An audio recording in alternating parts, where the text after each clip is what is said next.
Hello, everyone, and welcome to the NCUST Review, What Great Schools Do. I'm your host, Dr. Deborah McLaren, Executive Coach for the National Center of Urban Schools Transformation, better known as NCUST.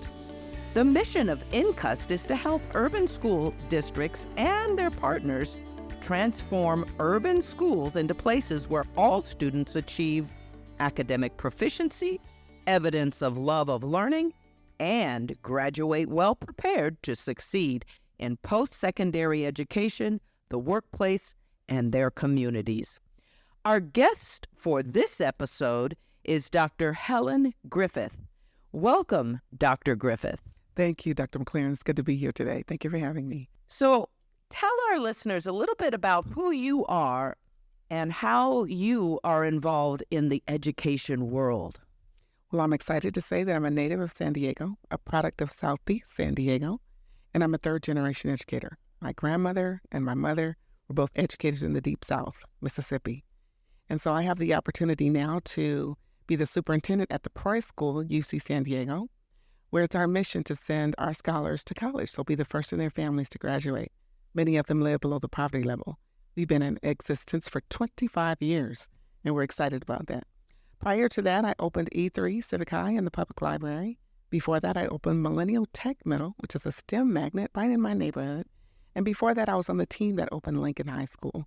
So I'm excited to be involved in the work of urban schools, urban transformation, and excellence in schools. Wow, so it sounds like you enjoy opening schools. I, too, had the privilege of opening a school, and there are some things in my life that I know that I only want to do once. So I know how much work that involves, but kudos to you for all of the work that you have done. Thank you. So the first question that I have for you today is, when you think about equity and excellence, what comes to mind regarding your role? Well, my role is to be at ground zero. My role is to be the model of excellence and equity. The Price Way happens to be what does kindness, respect, and excellence look like at our school. And those three tenets are the tenets that are supposed to drive everything that our scholars and our faculty do. And so in terms of excellence, our schools must be excellent places because we're trying to create the next generation of leaders, the next generation of transformation. You know, I call that the sort of Nordstrom experience. Versus other experiences that I have at places that perhaps don't have the quality of service and the quality of environment that I believe all of us want for our schools.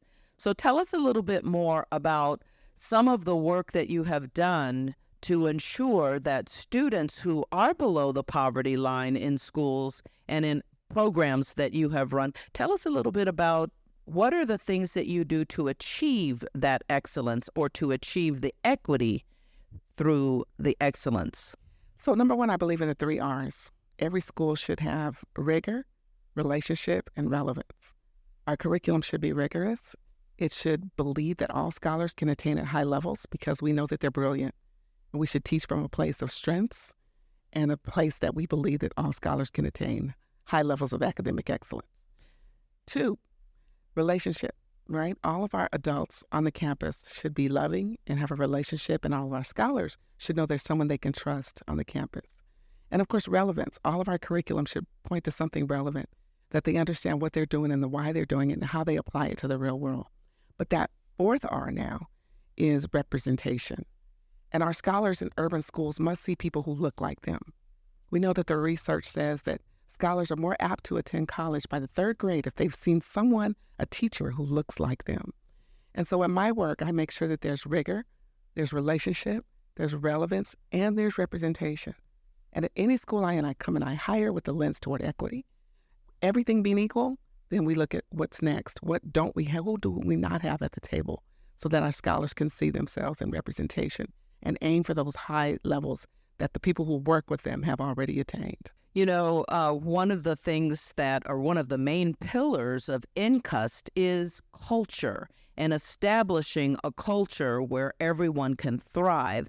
And so the fact that you focus on that at the Preuss Academy is also one of our tenets for NCUST.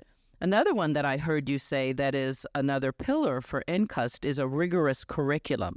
And we know that the schools that have been awarded by NCUST for having outstanding success have been awarded because, first and foremost, they've had curriculum that has been rigorous. They believe all students deserve to achieve at high levels, but that comes from having high expectations. And so I hear that you also do those same sorts of things to make sure that the students are achieving at the levels that you expect, even when others, in some cases, don't believe that some students have that ability. So having said that, what do school leaders really need to know and do to meet the needs of diverse student populations? Well, that's the first thing. They need to know their population. At my former school, we actually had home visits. Everybody teamed up in twos, including myself as a school leader, and we went to the homes of our scholars. And we went there for one reason, and it was to level the playing field, to understand that we're coming to you as parents, as experts, to tell us about your child. We asked 3 questions. Who is your child? What do you want us to know? And what are your highest aspirations that we can achieve together as a team? And as we go into the communities that our scholars live in, it gives a different insight when you're working with that scholar in the school system. When they come into your classroom, you understand exactly where they came from. You saw the neighborhood. You were in their home. You enter into a partnership that's very unique because you've entered into their world. And I believe every school should make home visits and go to see families where they are and engage in a partnership that says we are equal and we're accessing this education because you have the highest aim, and we share that together for our scholars. So I think our communities, our educational communities, should know where our scholars come from. And number 2, love our scholars, the big L word, right? Absolutely. When we show them that we love them and care for them, there's nothing that our scholars can't do and achieve. You've heard the quote about, it's not what you said, it's how you made me feel. And that love element in education, I believe, is underestimated. The power of love, I believe, for educators is what makes the difference in every life of a child. You know, you said a couple of things that have resonated with me. I know that one of the professional development opportunities that I had one time with my teachers was we told our stories. So each teacher put together their own presentation of their story. We went online, we shared our stories, and it was amazing how teachers who had worked with each other for several years didn't know certain things about each other. And it's important for us to know the stories of the different students that we work with and our faculty that we work with, because that can give us greater insight in how to meet each other's needs. The other thing you talked about that really resonated with me was the love. And I know that another professional development I worked on with my staff at one point that was very dysfunctional, and I came in to try and bring some cohesiveness, is we looked at the 5 love languages so that we would understand that we have different ways of giving and receiving love. And for me, love is about excellence. It is the excellent way. When we're patient, when we're kind, when we're humble, when we don't want things our way, but we understand that we compromise. And then sometimes I say to folks, sometimes love must just be tough. Absolutely. Absolutely. It's one of the pillars in the PBIS model where we educate, we incentivize, we celebrate, we motivate. Then at the end, we hold each other accountable. Absolutely. We can't underestimate the power of the stories. I really appreciate that resonated with you as well. I use the love languages as well as Strength Space and the Strengths Finder for all of our scholars so they can understand not only who they are, but we understand who we are as a team. Absolutely. And when you know someone, you give grace, right? You really give grace. And I think that grace goes both ways, with scholar to teacher and teacher to scholar, and teacher to teacher and peer to peer. So we're talking about the power of stories. Do you have a particular story from your life that would give us a picture of who you really are, and what is perhaps an event that you believe shaped who you are as a person and why you do this work? I have so many events, but since we don't have all day, I think I'll pick one that really resonates with me. And I shared earlier that my mother and my grandmother are also teachers from the Deep South of Mississippi. Mm-hmm. My grandmother, who lived to be 100, lived with us and shared her stories that it was illegal for my great-grandparents to learn to read and write, and how they had to learn to read and write by the power of candlelight and teach each other in the still of the night, because it was not legal for them to do so. But they believed in the power of education to make a better life, not only for them, but for the generations to come of who I am a product of. And so they knew the power of education, and it was taught to my grandparents, my mother, who then passed it on to us. Now I pass it on to my children, my grandchildren. But my mom moved here from Mississippi and to move to Oceanside, at which she started to look for a teaching job. And when she went to sit down for an interview, they told her, "Don't sit down. We're not ready for your kind." And she kept knocking, and she became the first African-American teacher to sign a contract in the city of Oceanside in 1956. So she tells us a story of perseverance and how education will pave the way for you. And many of the teachers now of color stand on her shoulders because she paved the way for them in Oceanside. And so as I came to San Diego to grow up in San Diego Unified, I was given a strong foundation in the Southeast community with teachers who looked like me and built my foundation. And then I bust out to a school where people did not look like me. They actually told me the N-word and go home.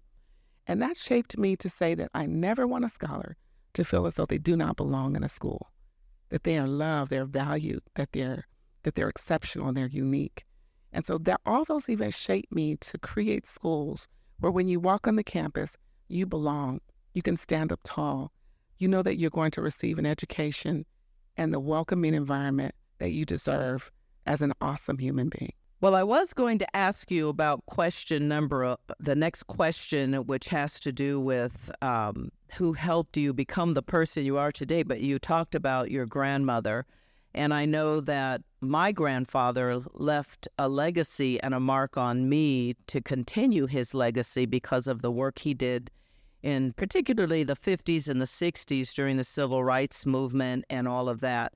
He had some of the laws changed in the state of Indiana because of the racism that was occurring there. He also was supported by Dr. Martin Luther King Jr., and he marched with him, and I understand he played checkers with him, too. Well, awesome.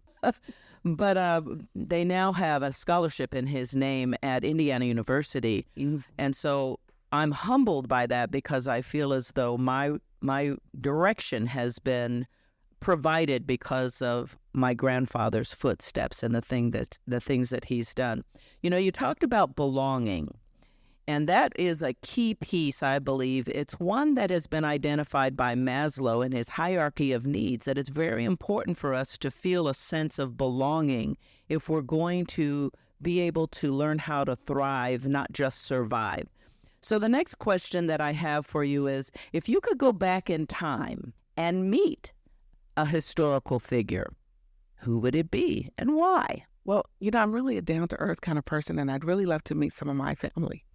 And I call them historical because they had their mark in history. My mother's mother died in childbirth with her, and I would have loved to have met her. I heard so many great stories about her life.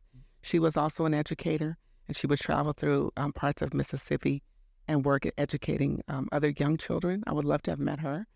I would also have loved to have met my husband's mother, who raised 11 children in Trinidad in poverty, who are all successful individuals in their own right. But if I had to pick a historical figure, I would have to say Harriet Tubman.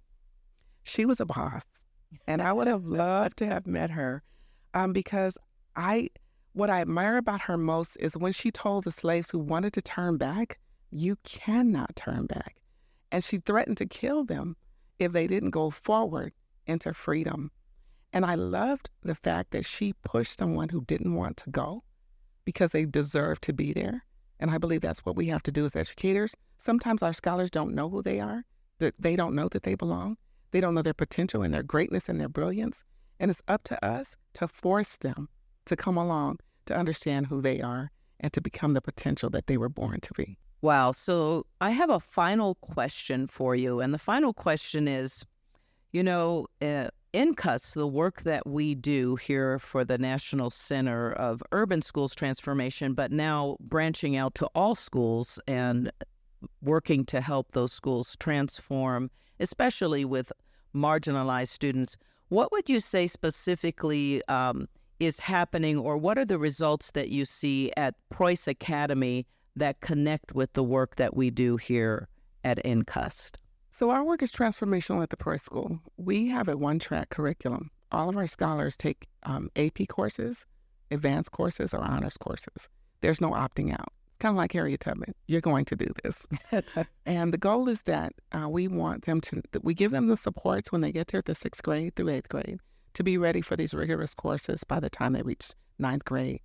The work that NCUST does is also transformational in terms of doing things differently to make sure that we have different environments, different systems, and things in place for scholars who typically would not have opportunities and the access to rigorous curriculum, to a staff that believes that you can achieve at high levels, to the systems in place and the structures in place to make sure that they get there.